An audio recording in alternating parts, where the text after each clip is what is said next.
Sejam bem-vindos a mais uma aula de literatura aqui com o professor Jordano. Estamos falando do movimento barroco no Brasil. Falamos na última aula sobre o nosso principal expoente, Gregório de Matos Guerra. E hoje vamos falar sobre o padre Antônio Vieira, que foi o outro autor, poeta, conhecido nessa época. Vamos lá. Estamos aqui com o professor Jordano Valente. Sejam bem-vindos. Então, quem foi esse padre? Religioso, escritor e orador português da Companhia de Jesus. Então já sabemos que ele não era brasileiro. Veio por intermédio da congregação Companhia de Jesus. Tinha origem alentejana, ou seja, de uma cidade de Portugal, e sua mãe tinha descendências africanas. Viveu no Brasil imensos anos, mas viajava para Portugal e outros países europeus sempre que necessário. Destacou-se como missionário nas terras brasileiras, sendo uma das personagens mais influentes do século nos assuntos de política. Defendeu incondicionalmente os direitos humanos dos povos indígenas do Brasil, que foram os primeiros escravos, na verdade, combatendo e acabando com sua exploração e escravização. Era conhecido por muitos como Pai-Açu, que traduzindo de tupi para português significa grande pai ou grande padre. Defendeu também os judeus, aboliu a escravatura e criticou a própria Inquisição, que era uma ação, uma atividade da própria Igreja Católica. Então não é porque a religião, quem está à frente prega aquilo, ou uma ação que deve ser feita, é que todos devem ou deveriam seguir cegamente, unicamente. Não. Padre Antônio Vieira aqui foi um exemplo daqueles que não concordavam com certas ações da igreja. Os sermões que escreveu possuem referências importantes ao barroco brasileiro. Então, antes de falar sobre os sermões, se a gente fala em sermão, vamos entender o que era ser um padre. Como é que foi a caminhada dele como padre. Antônio Vieira veio ao Brasil em 1614, aos 6 anos. Sua família era humilde, com provável descendência índia ou negra. Seu pai só viera trabalhar nos tribunais de justiça graças ao casamento, já que o cargo fora lhe oferecido como dote. Naquela época, o Brasil era dividido em 2 estados. O estado do Brasil, cuja sede estava na Bahia, e o estado do Grão-Pará e Maranhão. Os portugueses, com algum destaque, mandavam seus filhos para serem educados no Colégio da Bahia, e assim também se deu com Vieira. O Colégio da Bahia, Colégio do Salvador da Bahia era o nome dele, fundado em 1553 pelo padre Manuel da Nóbrega, foi a primeira instituição de ensino superior do Brasil. Este colégio jesuíta teve êxito graças à qualidade da educação, baseado em um modelo internacional humanista que privilegiava a educação clássica. Então repara que apesar de a primeira escola, a primeira universidade do Brasil terem sido fundadas por uma ordem religiosa, no caso um jesuíta, não quer dizer que ela tinha que oferecer apenas a educação católica ou a educação religiosa. Pelo contrário, Os jesuítas eram famosos por serem muito inteligentes, por terem conhecimento de muitas áreas. E então eles usaram esse preceito, essa formação, para fundar a primeira faculdade do Brasil. Olha que interessante. Como era a política educacional jesuítica? Quem entrava nas escolas, principalmente não na universidade, mas nas escolas, seguia algumas regras. Vamos ver aqui. Os jesuítas compreendiam a teologia ao lado da prática. Teologia é o estudo de Deus. Ou seja, era preciso agir no mundo através da conversão dos indivíduos e na correção das políticas do Estado. Ou seja, o que eles aprendiam sobre Deus, a teologia, eles procuravam aplicar esses conhecimentos convertendo novos católicos, novos praticantes da fé, e correção das políticas do Estado, ou seja, quando eles percebiam que o Estado estava agindo de má fé, estava sendo injusto, eles acabavam intervindo. Esse grupo sempre esteve próximo das elites, participando ativamente das políticas católicas. A política indianista dos jesuítas, que é, no caso, vem do política com relação aos índios, desde Nóbrega, procurava separar os índios dos seus costumes. Então, era o que ele chamava de catequização. Então, catequizar os índios seguia alguns passos. Quais eram esses passos? Primeiro, as crianças eram separadas dos pais e havia um lugar em que os índios eram fixados. Ou seja, a instituição família, né? Porque como eram passados os conhecimentos dos antepassados dos índios, de pai para filho, de avô para pai. Então, quando eu separava os pais dos filhos, não haveria mais como repassar esse conhecimento. A cultura, os costumes que normalmente os pais passariam para os filhos, isso não acontecia no caso com os jesuítas. Era cortada essa raiz sociocultural índia. Segundo, era importante separar os índios dos brancos. Então, quando eles estavam numa escola jesuítica, existia turma só de índios, em que o predomínio, o objetivo maior era catequizá-los, ensiná-los a doutrina de Deus, como é viver no meio dos homens brancos. Então, eles tinham uma grade curricular, vamos dizer assim, diferente de quem estudava lá, vindo ou oriundo de uma família de brancos, ou seja, essas famílias tinham a educação propriamente dita, né? Disciplinas, a organização educacional como a conhecemos. Por isso eles eram separados. Terceiro, os capitães do mato buscavam escravizá-los e distribuí-los para as famílias que os fariam trabalhar exaustivamente sem educação religiosa alguma. Isso é aqueles que caçavam os índios, né? Aquelas tribos que acabavam perdendo em sua grande quantidade os guerreiros e acabavam tendo que ser escravizada por aqueles que estavam dominando aquele terreno, invadiram suas terras e fizeram eles de escravos. Essa era uma outra forma de se apropriar do meio do povo indígena. Os índios foram preparados com uma nova cristandade, enquanto guerreiros capazes de formarem um exército para a igreja. Então esse era um segundo plano, não sei dizer ao certo se era dos jesuítas ou se era da igreja católica. Eu acredito mais que seja da igreja católica.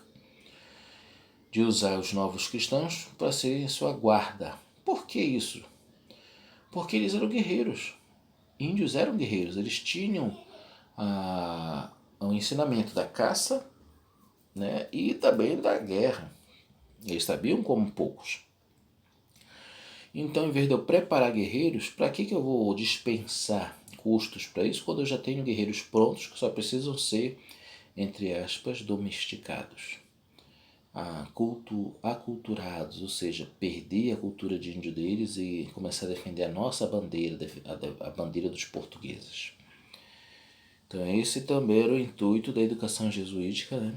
Fazer eles se desprenderem dos seus deuses, ditos pagãos, para servir a Deus, pregado pela Igreja Católica, e que ele era o Deus correto a ser protegido, defendido. Então com isso eles conseguiriam uma guarda própria, feita por índios. Posteriormente, com o fortalecimento dos paulistas bandeirantes, Vieira tentou negociar o trabalho indígena em determinadas partes do ano e com pagamentos, mas foi expulso do Maranhão, né? Então ele vivia entre as terras do estado do Grão-Pará e Maranhão, né? Norte do Brasil, onde a grande selva ainda existia, né? Pouca civilização, onde ele se sentia mais seguro para poder proteger os índios. Os colonos argumentavam que não podiam sobreviver sem a mão de obra escrava.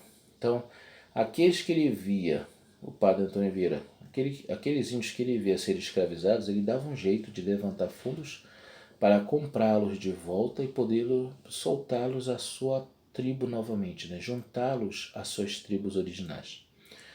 Mas nem sempre isso deu certo, porque uma andorinha não faz verão. Então foi uma coisa difícil de ser feita. Agora vamos falar do gênero literário em questão, né? O que Padre Vieira produziu para ser chamado de autor, principalmente do barroco, né? Então, quando você se forma um padre, seja ele diocesano, né, de uma diocese ou de uma congregação, no caso aqui como estamos vendo os jesuítas, eles entram no seminário, né? Então, preste atenção no que a gente vai falar aqui. O sermão era considerado um gênero literário superior, resultado de um enorme esforço intelectual. Por quê? Para quem não sabe o que é o sermão, ele é feito, no caso da Igreja Católica, após a leitura do Evangelho do dia, né? Lê-se um trecho da Bíblia e após isso o padre faz o sermão. O sermão vem a ser o quê? Para sua preparação, os padres estudavam a forma de exposição, a ordem dos argumentos. Para a elocução, atentavam para a função dos efeitos que o sermão deveria obter. Então, que efeito um sermão tem sobre uma sociedade cristã, vamos dizer assim? Então, quando o padre faz o seu sermão, ele vai pegar aquilo que ele leu da Bíblia e vai contextualizar com os problemas que aquela comunidade, que aquela sociedade vive no seu dia a dia. Daí ele consegue cativar mais adeptos ou fazê-los despertar para um ponto de vista diferente do qual eles não tinham até então. Tudo era objeto de estudo sistemático, desde que entravam no noviciado. Nenhum padre saía dos estudos antes dos 34 anos. Normalmente você passa ou passava 10 anos internado no seminário, né, onde você aprendia de tudo para se tornar um padre efetivo, né, que defendesse claramente as ideias da igreja, mas que soubesse também articular várias funções do padre, como por exemplo produzir sermões. Assim, os sermões eram pregados normalmente nas igrejas e eram muito concorridos. O anúncio de um grande orador da missa do dia, por exemplo, criava grandes expectativas na comunidade. Principalmente no caso, voltando para a Igreja Católica, né, existe um padre e os seus superiores, como bispos e arcebispos. Como o padre não costuma vir ao país com frequência, né, e cada diocese, como se fosse um estado, tem o seu líder, que seria o arcebispo ou bispo. Então, no caso, eles são os pastores maiores daquele setor da Igreja Católica.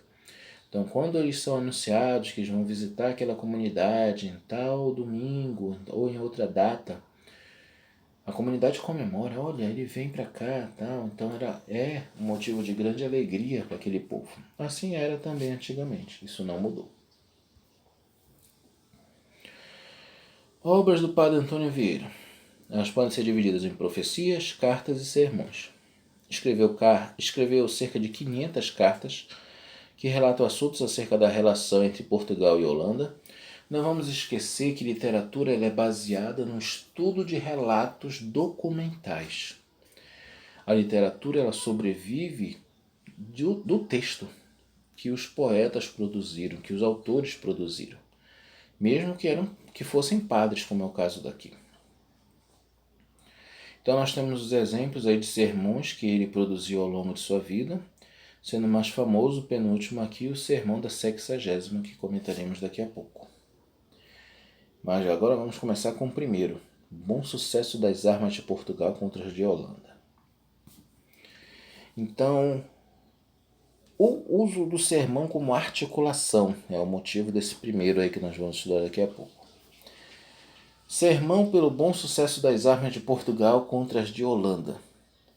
Sermão pregado em 1640 na igreja de Nossa Senhora da Ajuda, na Bahia. Os baianos lutavam contra o domínio holandês, com o monopólio ibérico do comércio açucareiro. Outros países europeus, como os holandeses, buscavam a sua fatia no mercado. Pensando nisso, a Holanda insistiu a Companhia das Índias Orientais. Instituiu a Companhia das Índias Orientais. A primeira tentativa de invasão holandesa fracassou, que foi em 1624. 6 anos depois, porém, a nova investida terminou com a conquista de Pernambuco. Em 1640, os holandeses tentam novamente conquistar a Bahia. Então, nós temos aí uma articulação política intervencionista a nível de países, né? Portugal era a metrópole, né, do Brasil, mas outros países tentaram ocupar o Brasil, né, já devido à sua grande imensidão. Alguns países tentaram invadiram o Brasil sem muito sucesso, né, guerreando com os portugueses. Que foi o caso aqui dos holandeses. Só que nesse caso dos holandeses, os jesuítas já estavam no Brasil, a mando de Portugal e da igreja, né? E o padre Antônio Vieira sabia que aquilo ia dar problema para os seus feitos com os índios. Tudo que os índios passaram, iriam passar novamente com os holandeses. Então, o que ele fez? Em meio à ameaça de invasão, o padre Antônio Vieira prega, na Igreja Nossa Senhora da Ajuda, um sermão que busca fortificar os ânimos da população para lutar contra os hereges holandeses. Então ele se usou de suas qualidades como padre, né, do seu conhecimento sobre como fazer um sermão, e através dos sermões articulou a população para enfrentar os holandeses. Então isso é um fato histórico, um feito histórico que não pode ser esquecido. Por isso ele também é uma grande referência do Barroco. Vejam lá, Vieira inicia com o Salmo Bíblico 43 comentando: com tanta propriedade como isto descreve Davi neste salmo, nossas desgraças contrapondo o que somos hoje ao que fomos enquanto Deus queria, para que na experiência presente cresça a dor por oposição com a memória do passado. Então repara aqui nos trechos em vermelho, nossas desgraças. Ele está usando palavras bíblicas, mas contextualizando com o momento que eles estão vivendo, para ficar mais fácil de entender também. Nossas desgraças, né? Nosso sofrimento com essa batalha que está por vir. Na experiência presente, cresça a dor por oposição com a memória do passado. Os índios já sofreram com os portugueses. Merecem sofrer novamente com os holandeses? Então, a palavra, se ela for bem utilizada, ela tem força. E o sermão, nessa época, nesse momento histórico, foi de grande valia, não só para a igreja, como também para o próprio Brasil. Para Vieira, a situação do Salmo é semelhante à situação da Bahia.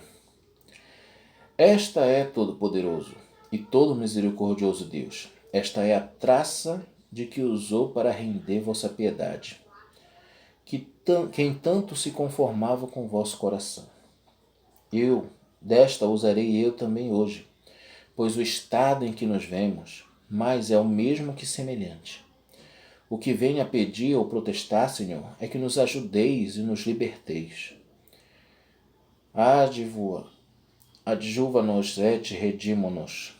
Muito conformes são estas petições, ambas ao lugar e ao tempo.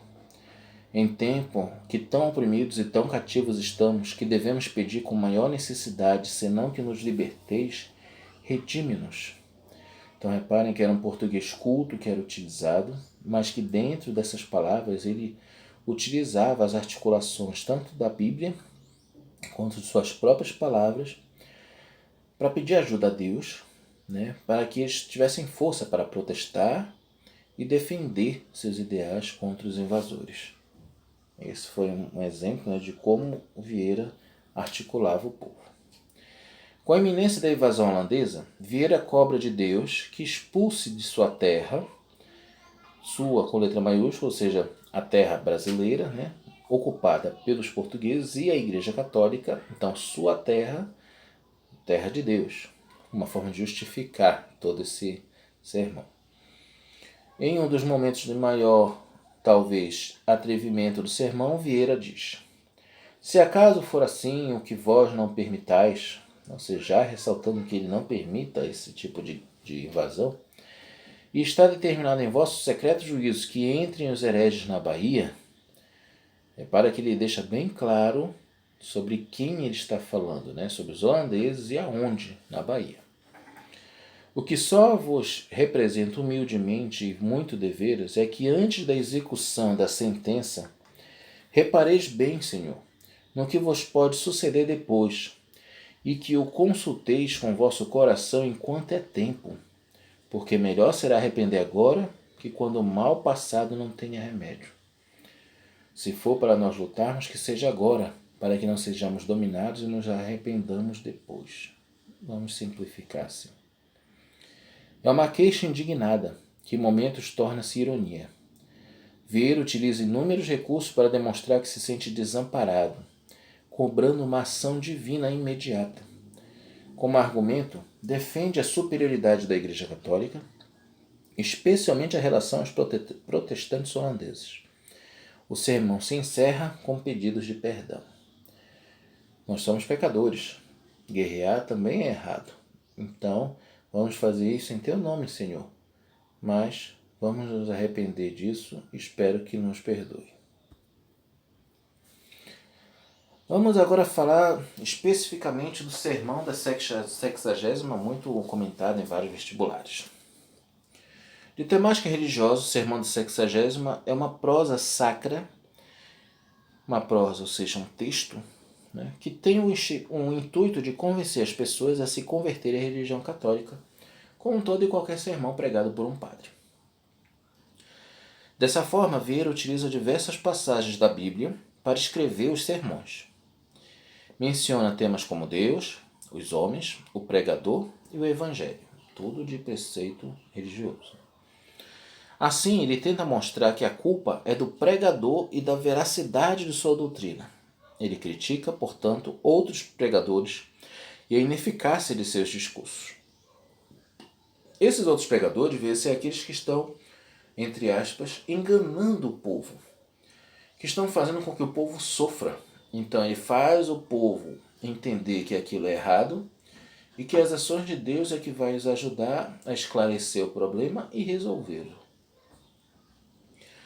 Em resumo, o sermão da 60ª foca na própria forma de fazer sermões. O padre usa da metalinguagem para apresentar sua ideia central. Pregar é semear. Semear novos seguidores da Igreja Católica. Como é a estrutura desse sermão? O sermão da 60ª está dividido em 10 partes. Antônio Vieira tinha uma grande preocupação com o jogo de ideias, que é uma característica do Barroco. Assim como uma forte racionalidade, raciocínio lógico, a obra tem o intuito de convencer o leitor. A partir de diversas analogias, ele usa da argumentação para responder a perguntas que ele mesmo faz. É notório o uso de figuras de linguagem as quais oferecem maior expressividade ao texto, como as metáforas, comparação e a hipérbole que venceu o exagero. Vamos tirar, aqui eu estou apresentando um trecho do sermão e vamos ver o que nós encontramos do Barroco nele.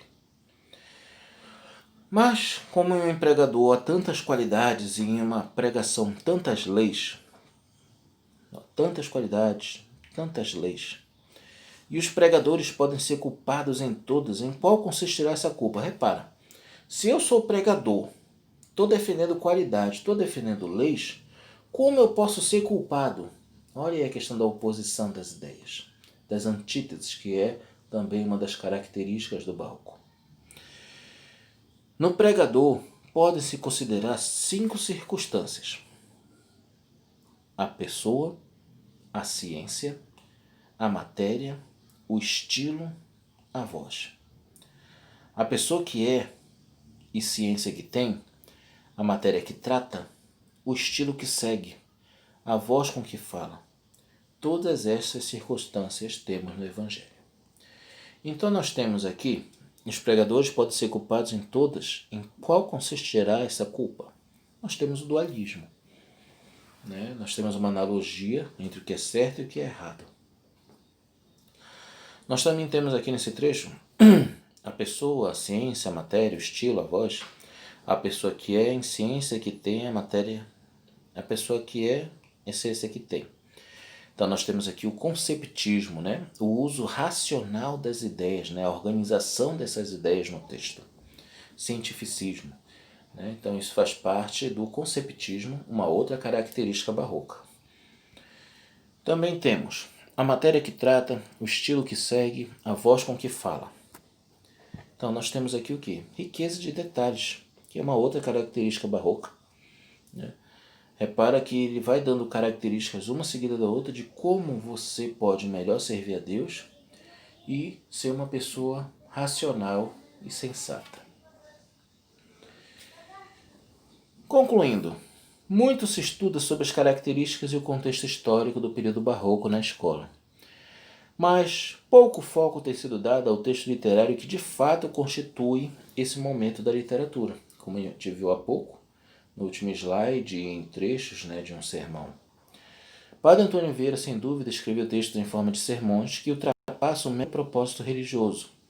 A gente via, através da linguagem que ele empregava nos sermões, que ele era também muito político, ele sabia articular com as palavras para ter... ele nucleava o povo ao seu dispor, né? Fazia o seu trabalho de pastor, né? Pastor religioso católico, né? Agregando novos fiéis à igreja. De uma forma política também, contextualizando com os problemas que a sociedade, aquela comunidade enfrentava na época. Ele opõe-se ao grande poeta Gregório de Matos no estilo, já que Gregório usava poesias, né, principalmente satíricas, que não é o caso do Padre Antônio Vieira. Porém, completamente através de uma prosa concisa, exata, né, usando o racionalismo, né, o conceptismo, que também são características barrocas. Para terminar, vamos ler aqui esse pequeno pensamento dele. O livro é um mundo que fala, um surdo que responde, um cego que guia, um morto que vive. Olha os dualismos, né, os paradoxos que existem em todo esse pensamento do Antônio Vieira. O livro é um mudo que fala. Um mudo que fala. Olha esse contraste. Um surdo que responde. Como ele vai responder se ele é surdo? Um cego que guia. Como se ele é cego? Um morto que vive. Então, repara quantas características, quanta presença barroca nós encontramos em um pequeno texto feito pelo próprio Antônio Vieira. Então, o livro é um mundo que fala. O mundo é um livro, gente. É um mundo que você vai sempre continuar aprendendo, desde que você queira fazer parte dele, que você não se exclua. Um surdo que responda, ou seja, muitas vezes o povo brasileiro ouve discursos políticos e diz que política não presta. O que não presta é a sua ignorância política. É você abrir mão daquilo que você tem direito. Você reclama que você votou errado. Votou errado porque não quis se dar o trabalho de ouvir o discurso daquele político e se realmente você concorda ou não com aquilo. Você simplesmente exclui. E quando você exclui, você também se exclui do processo. Então, o surdo que responde é aqueles que não estão fechados à melhor situação de resposta aos problemas de uma nação. Um cego que guia. Ninguém sabe totalmente o que é e como vai ser a verdade. O que se sabe é que é um caminho que você vai percorrer para chegar até ela. Você não sabe como é esse caminho, nem onde vai dar, nem como será esse caminho. Você é um cego, mas vai guiar a sua vida através dela, porque você busca respostas. Um morto que vive. Eu não posso ser uma pessoa que se exclui dos problemas da sociedade. Eu tenho que me fazer presente eu tenho que viver e tenho que fazer valer essa vida que eu tenho. Espero que tenham gostado dessa aula. A gente se vê no próximo. Até mais.